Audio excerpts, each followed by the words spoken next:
মা ও শিশু সহায়তা কর্মসূচির আওতায় অন্তঃসত্ত্বা নারীদের ৩ বছর পর্যন্ত মাতৃকালীন ভাতা পাওয়ার কথা। তবে পঞ্চগড়ে গত ১ বছর ধরে সেই সরকারি সহায়তা পাচ্ছেন না ৬০২ জন অন্তঃসত্ত্বা নারী, যাদের মধ্যে জেলা সদরেই রয়েছে ৫৭৭ জন।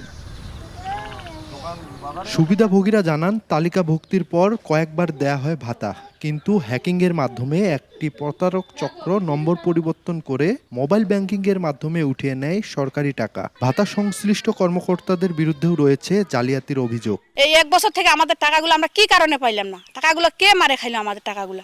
এখন দেখতেছি অন্য নাম্বারে টাকা যাচ্ছে, ১ বছর থেকে টাকা আসে না। সরকারকে আবেদন করব যে এই চক্রটা যেন বাইর করে, এদের যেন দৃষ্টান্ত শাস্তির ব্যবস্থা করে আর কি। তবে সুবিধাভোগীদের ফোন ও ব্যাংক অ্যাকাউন্ট নম্বর সংশোধনের কাজ চলছে। দ্রুত সমস্যার সমাধান হবে জানিয়েছে মহিলা বিষয়ক অধিদপ্তর। পাসওয়ার্ড আইডি আমাদের কাছে থাকে নাই, পাসওয়ার্ড আইডি ইউনিয়ন লেভেলে থাকে, ইউনিয়ন চেয়ারম্যানদের কাছে।